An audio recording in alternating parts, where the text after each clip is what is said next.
আলাইকুম। উইমেন এক্সপ্রেসের নিয়মিত আয়োজন সেপ্টেম্বর মাসের বই নিয়ে আমরা আবার আপনাদের সামনে উপস্থিত হয়েছি। আসলে এই আয়োজনটা এরকম যে প্রতি মাসে আমাদের গ্রুপে যারা তাদের পড়া বইগুলোর ব্যাপারে বিভিন্ন অভিজ্ঞতা শেয়ার করেন, কেউ হয়তো রিভিউ লিখেন, কেউ হয়তো ছবি তুলে দেন।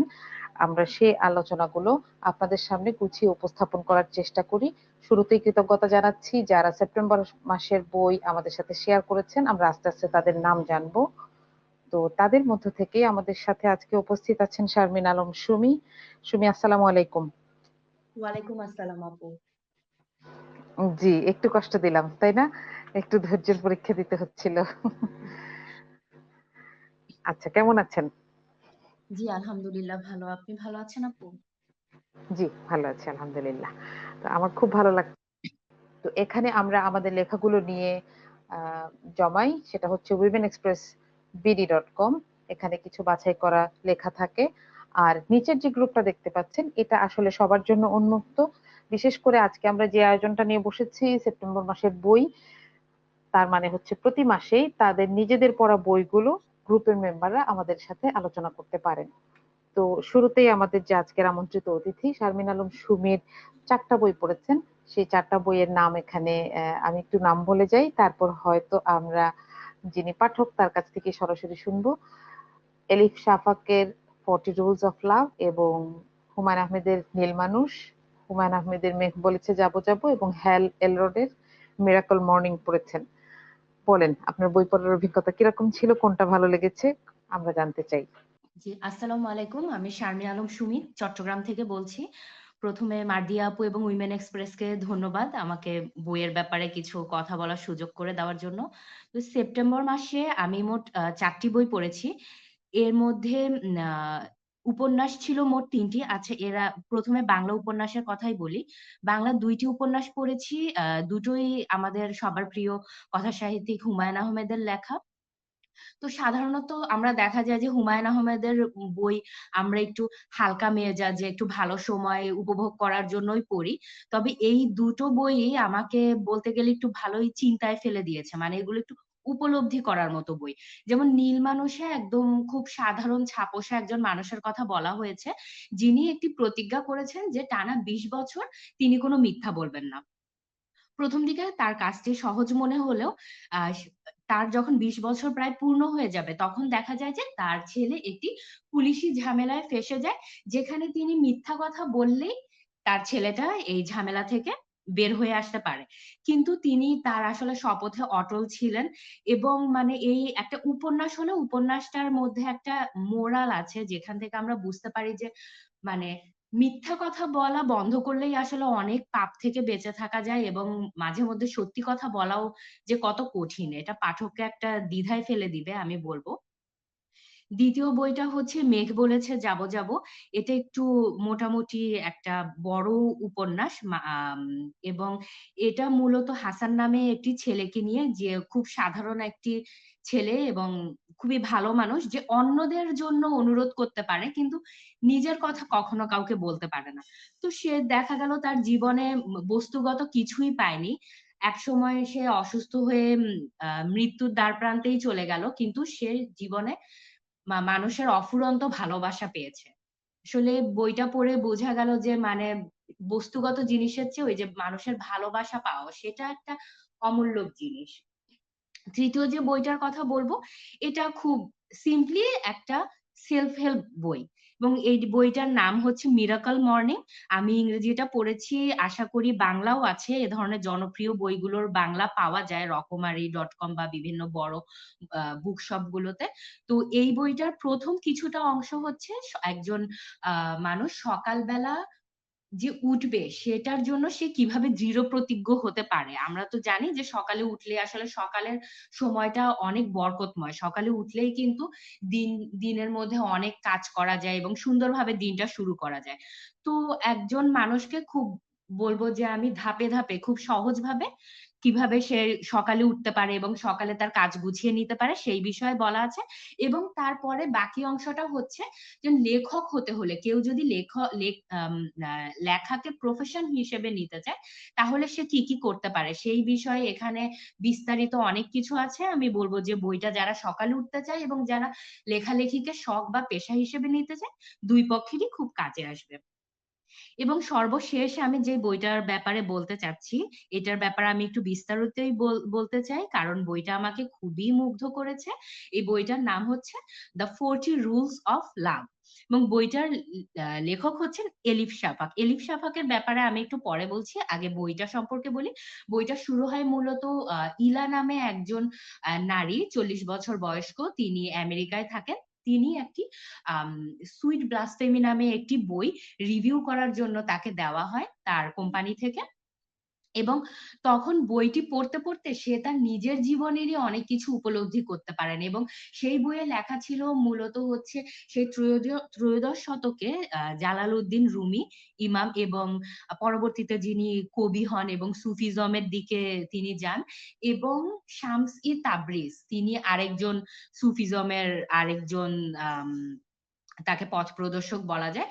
তাদের দুইজনের সাক্ষাতের ফলে শামসি তাবরিজ যে প্রভাব ফেলেন রুমির উপরে এবং রুমি যে এরপরে সুফিজম এবং আধ্যাত্মিকতার দিকে যান এবং তিনি যে আম, কবিতা লেখা শুরু করেন সেই বর্ণনাগুলো আছে। এবং এই বইটা পড়তে পড়তে ইলার জীবনেও কিভাবে সে তার জীবনকে প্রভাবিত করে সেই ব্যাপারগুলো আছে। তো এখানে কিছু কোটস আমার উক্তি আমার খুবই পছন্দ হয়, যেমন কিছু আছে যে লাভ ট্রান্সফর্মস। একজন মানুষ ভালোবাসতে যখন শুরু করে সেটা হতে পারে তার স্রষ্টার প্রতি ভালোবাসা, তার পরিবারের প্রতি, সাধারণ মানুষের প্রতি, বা রোমান্টিক লাভ যেটাই আমরা বলি। একজন মানুষ যখন ভালোবাসতে শুরু করে তখন তার মধ্যে কিছু পরিবর্তন আসে এবং সেই পরিবর্তনটা সবসময় পজিটিভ।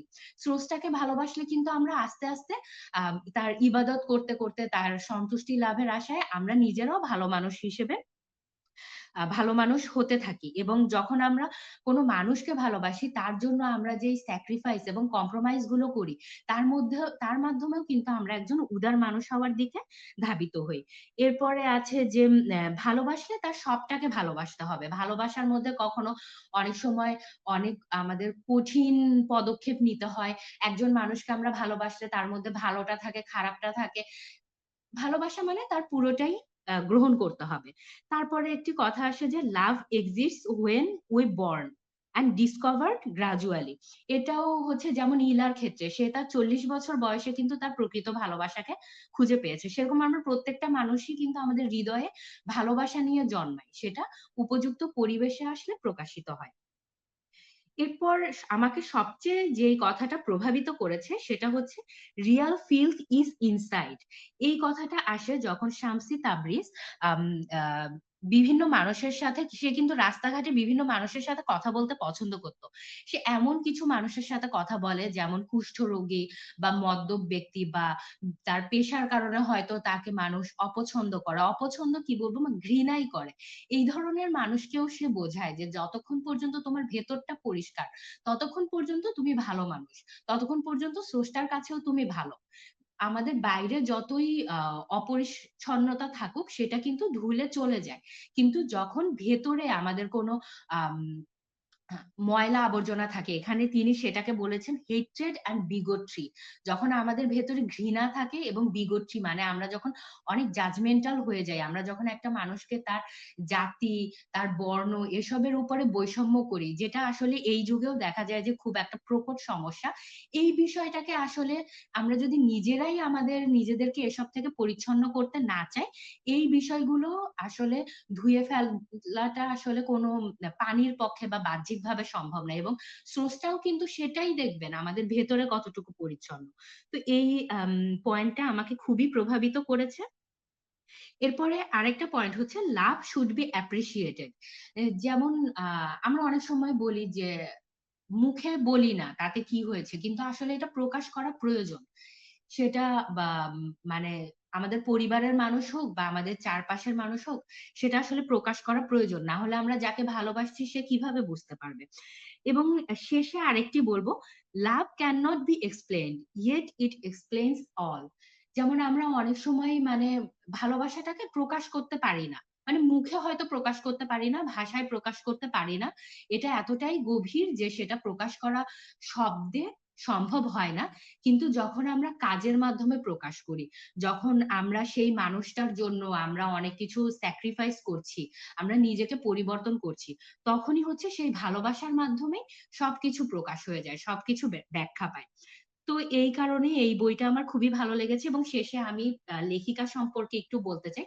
লেখাটা আমি যতই পড়ছিলাম আমি ততই মুগ্ধ হচ্ছিলাম এবং আমার জানতে ইচ্ছা করছিল যে বইটা লিখেছেন কে। তো পড়া শেষ করে আমি যখন গুগলে দেখলাম যে এটা হচ্ছে একজন নারী লেখকের লেখা, একজন লেখিকা, তার নাম হচ্ছে এলিফ সাফা। সে হচ্ছেন বর্তমানে তুরস্কের দ্বিতীয় জনপ্রিয় লেখক। প্রথম জনপ্রিয় হচ্ছেন অরহান পামুক, আমরা জানি তিনি একজন নোবেল লরিয়েট। এবং দ্বিতীয়তেই আছেন এই লেখিকা। এবং বইটি আমরা যখন পড়বো তখন বুঝবো যে এই একটা বই লেখার পিছনে উনি কতটা, মানে এখানে কিন্তু অনেক তথ্য আছে, খুব তথ্যবহুল একটি বই। উনি কতটা সময় দিয়েছেন এবং পরিশ্রম দিয়েছেন এবং কতটা উনি মানে ডেডিকেশন দিয়েছেন, এই জিনিসগুলো আসলে পাঠককে খুবই মুগ্ধ করবে। এবং আসলে আমি ব্যক্তিগতভাবে যখন বিভিন্ন পেশায় নারীদেরকে এগিয়ে আসতে দেখি আমার অনেক ভালো লাগে। এবং লেখালেখিতে যখন দেখি তখন আরো বেশি ভালো লাগে, কারণ এই পেশায় আসলে মেয়েরা কম আসে। কারণ লিখতে গেলে যতটা গভীর চিন্তার জন্য যে সময়টা দেওয়া দরকার সেটা মেয়েরা অনেক সময় পায় না তাদের সাংসারিক দায়িত্বগুলো সামলাতে গিয়ে। তো এইটা পূর্বে অতীতে অনেক বেশি সমস্যা ছিল, ইদানিং অনেক মেয়েরাই এগিয়ে আসছে। যে কারণে হচ্ছে এই বইটার প্রতি এবং লেখিকার প্রতি আমার মানে শ্রদ্ধাটা আরো বেড়ে যায় ওনার এই বইয়ের প্রতি, বইটা লেখার প্রতি উনি যে ডেডিকেশন দেখিয়েছেন সেটা দেখে। তো আমি সবাইকেই আসলে রেকমেন্ড করব, 4টা বই রেকমেন্ড করব, বিশেষ করে শেষ বইটি আমি বলবো যে এটা আপনি বাংলায় পড়েন অথবা ইংরেজিতে, কিন্তু এটি একটি অবশ্য পাঠ্য বই। ধন্যবাদ। ওকে, থ্যাংক ইউ। আমি অপেক্ষা করছিলাম যে এটা এটা কখন আরেকটু বলবেন, আরেকটু বলবেন। তো আমাদেরকে বাধ্য হয়ে একটা কাজ করতে হয়েছে। এখানে হচ্ছে সুমি আমাদের সাথে 10টা কোট শেয়ার করেছিলেন বইয়ের। তো যেহেতু আমাদের এখানে স্লাইডে অনেক বেশি দেখাতে চাচ্ছিলাম না, বাকিগুলো গ্রুপে গেলে পাওয়া যাবে, তাই না? তো আমার মনে জি হয় কিছু বলাও জি হয়ে গেছে এখানে। আমার শুনতে খুবই ভালো লাগছিল। মজার ব্যাপার হচ্ছে এই বইটা আমি সম্ভবত আরো 1 বছর আগে কিনে বাসায় আছে, আমি এখনো পড়ি নাই। এখন আমার মনে হচ্ছে যে এবার একটু নাড়াচাড়া করে দেখতে হবে। Thank you. অনেক ধন্যবাদ, আচ্ছা, অনেক ধন্যবাদ আপু। জি, আমাদের সাথে থাকার জন্য ধন্যবাদ। আরো কিছুক্ষণ আমরা আপনাকে চাই। আমরা বাকিদের বইগুলো একটু দেখি। তাহমিনা কাউসার রিভাপু আমাদের একজন নিয়মিত লেখক, পাঠক, অ্যাক্টিভিস্ট। গ্রুপে তার সরব পদচারণা আছে। রিভাপু যে বইগুলো পড়েছেন, ওপারেতে সর্বসুখ, ডাবল স্ট্যান্ডার্ড 3, সিরাতের সৌরভ, একটি শোক সংবাদ, সবুজ রাতের কোলাজ, তত্ত্বচান, রুদ্ধ হাওয়ার দিন, অফ মাইস এন্ড মেন, মানব জন্তু। তো খুব সুন্দর একটা কম্বিনেশন দেখা যাচ্ছে। কবিতাও আছে, একটু একটু ফিকশন আছে, আবার একটু থিওলজিক্যাল বইও আছে। তো রিভাপু যদি একটু, যদিও অনেকগুলো বই, অনুরোধ করতেও ভয় লাগে, আমরা আশা করবো আগামী মাস থেকে হয়তো 1টা 2টার ব্যাপারে একটু রিভিউ শেয়ার করবেন প্লিজ, যদি ভালো লাগে, যদি সুস্থ থাকেন সবকিছু। মৌলি আখন্দ আপু পেশার চিকিৎসক, আমাদের সাথে প্রায়ই তার পড়া বইগুলো এবং তার বিভিন্ন বইয়ের গল্পগুলো আমাদের সাথে শেয়ার করেন। আমরা অনেক বেশি কৃতজ্ঞ মৌলি আখন্দ আপুর কাছে যে প্রতি মাসে তার পড়া বইগুলো সবার আগে সম্ভবত মৌলি আখন্দ আপু আমাদের সাথে শেয়ার করেন। তো ওনার একটা বইয়ের লিস্টের একটা মজার জিনিস দেখা যাচ্ছে, উনি কিন্তু সব সময় তার বইগুলোকে রেটিং দেন একটা, এটা আমার খুব চমৎকার লাগে। তো এ মাসে পড়েছেন মানিক বন্দ্যোপাধ্যায় উপন্যাস সমগ্র, প্রথম খণ্ড, দুয়ারে দ্বিধার দেয়াল, দেয়াল ভাঙার গান এবং মহাযাত্রা, এই 3টা মৌরি মরিয়মের। খুব খুব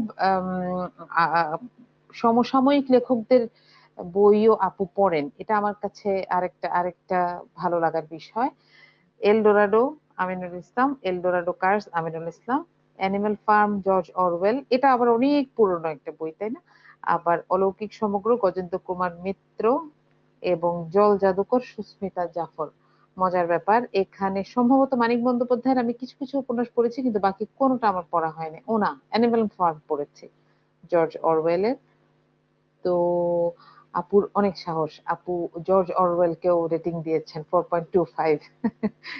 চমৎকার বিষয়, কি বলেন সুমি? জি আপু, জি আমিও আপু, এনিম্যাল আমিও ফার্মটার এনিম্যাল ব্যাপারে ফার্মটার এই ব্যাপারে এই এই রিসেন্টলি এই জেনেছি, রিসেন্টলি আমারও খুব জেনেছি, ইচ্ছা আমারও খুব আছে যে এই ইচ্ছা বইটা আমি আছে যে এই পড়বো। বইটা আমি এটা পড়বো। একটা জি, স্যাটায়ার সভ্যতার বই, এজন্য স্যাটায়ার আরো বই, বেশি জি এজন্য আরো জি বেশি জি আগ্রহ। সভ্যতা আসলে মানুষকে আসলেই সভ্য করে কিনা, এবং আমরা যেটাকে আধুনিকতা বলি, আমাদের সেই আধুনিকতার টার্গেট কি, এটা খুব চমৎকার একটা ডেপিকটেশন আছে এই বইটাতে, উপস্থাপন আছে। তো মনে হয় যারা একটু সভ্যতা নিয়ে চিন্তা করেন, একটু ইনডেপথ চিন্তা করেন, শুধু পেঁয়াজের দাম না, হ্যাঁ, আরেকটু ইনডেপথ সভ্যতাকে নিয়ে চিন্তা করতে পছন্দ করেন, তারা হয়তো এই বইটা থেকে অনেক চিন্তার উপযোগী জিনিস পাবেন। মুসলিহা তাফহিম সম্ভবত এ মাসে আপু দ্বিতীয়বার আমাদের সাথে বই শেয়ার করেছেন। আপুর বইয়ের কন্টেন্টও আমি দেখছিলাম, খুবই বৈচিত্র্যময়, মাশাআল্লাহ। খাই খাই সুকুমার রায়ের, ইসলামের স্বর্ণযুগে সামাজিক ন্যায় নীতি হাসিম সালমার প্রেম ফসল, লালু শরৎচন্দ্রের দোয়া কবুলের গল্পগুলো, গৃহদাহ প্রশান্তির খোঁজে, আরবি রস 2, রূপসী বাংলা, মধ্যম পন্থা, পরিণীতা, কত না অশ্রু জল, এইম ফর দ্য স্টার্স, মা মা মা এবং বাবা। তো এই সবগুলোর মধ্যে আমার একটা বই নিয়ে খুবই বলতে ইচ্ছা করছে, এইম ফর দ্য স্টার্স। এটা হচ্ছে প্রচ্ছদ প্রকাশনীর একটা বই।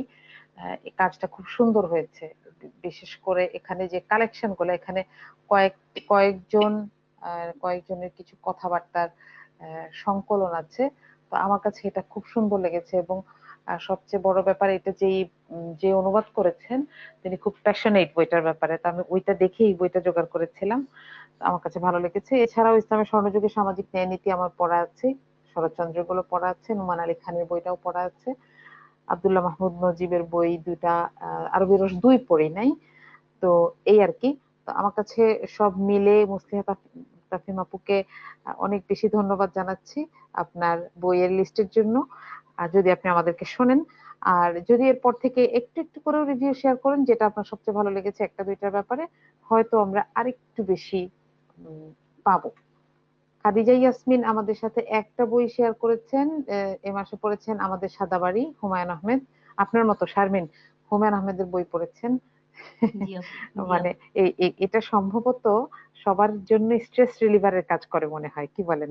জি আপু, জি আর আপু, কম আর সময়েও কম পড়ে ফেলা সময়েও যায়। পড়ে ফেলা যায়। এক্স্যাক্টলি। আর হুমায়ুন আহমেদের বই হচ্ছে আমার কাছে যখন অনেক চিন্তা মাথায় নামাইতে হবে, তো মানে এটা ম্যাজিকের মতন কাজ করে। তো জি আপু। এটার ছবিটা আমি নিয়ে আসছি, খাদিজা আপু খুব সুন্দর করে ছবিটা তুলে দিয়েছেন। আমি জানি না এটা ওনার নিজ হাতে তোলা নাকি, এটা উনি পোস্টের সাথে দিয়েছিলেন। তো ছবিটার মনে হচ্ছে যে একটা গল্প আছে, হ্যাঁ, আপুর মনে হয় গাছ আছে, তারপরে যত্ন করেন, যত্ন না করলে তো এতগুলো লতা হয় না। তো আমি অনেক কিছু চিন্তা করছিলাম। তো আমি বলবো আপনারা যারা আমাদের সাথে বইয়ের কথা শেয়ার করেন, তারা যদি নিজেদের তোলা একটা ছবি দেন, তাহলে সেই ছবিটাতেও আমরা আপনাকে একটু জানলাম। তো সবার শেষে আমি আমার পড়া দুইটা বই শেয়ার করি। একটা হচ্ছে কাকাবাবু সমগ্র, এটা আমার সারা মাসের অনেকখানি সময় এবং মনোযোগ খেয়ে ফেলেছে।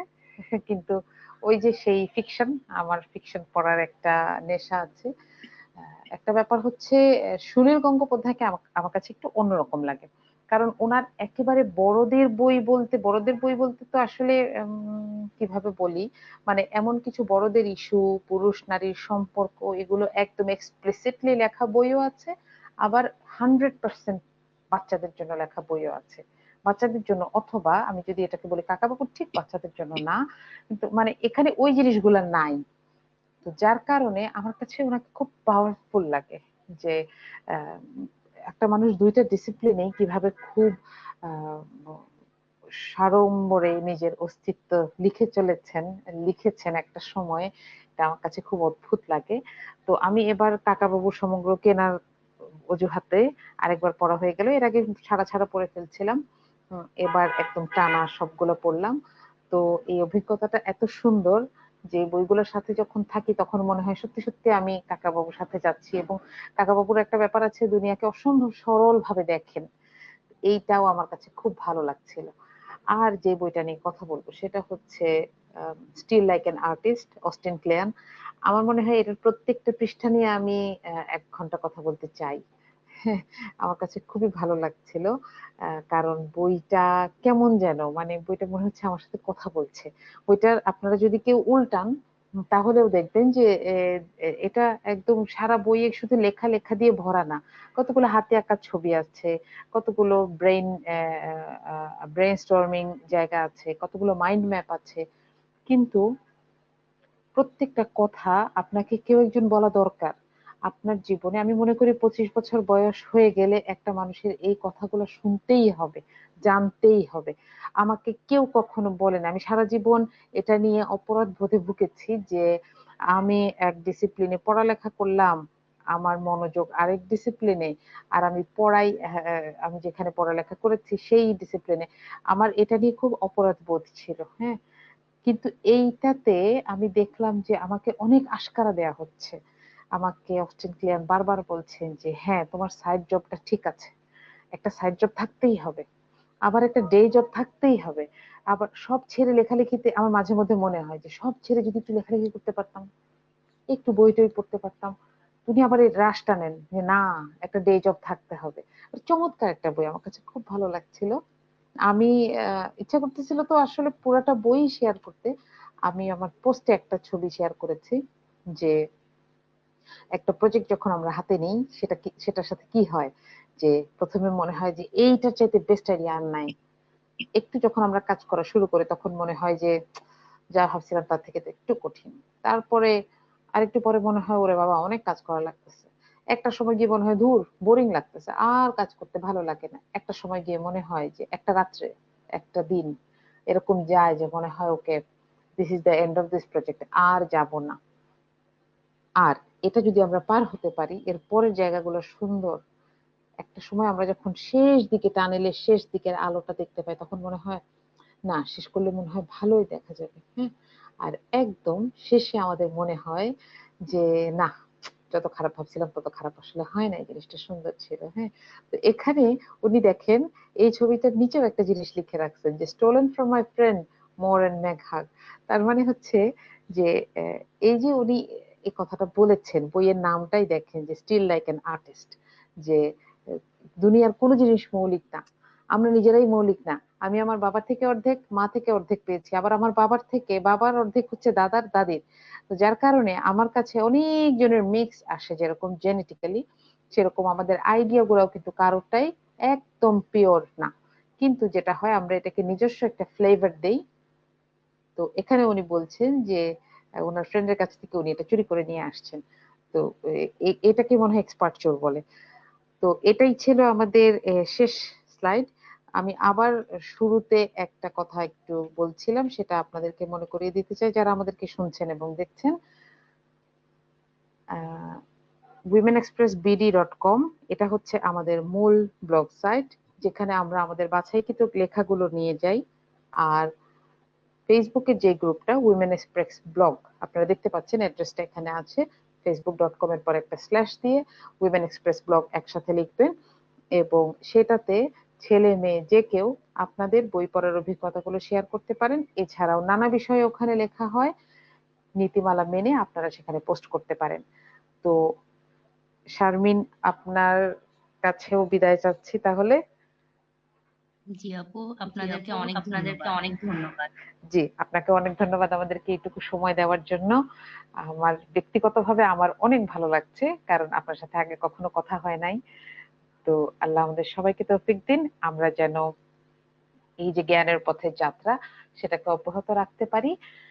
তো এই ইনশাআল্লাহ। বলে শেষ করছি সেপ্টেম্বর মাসের বই 2022। সবাইকে অনেক অনেক ধন্যবাদ আমাদের সাথে থাকার জন্য।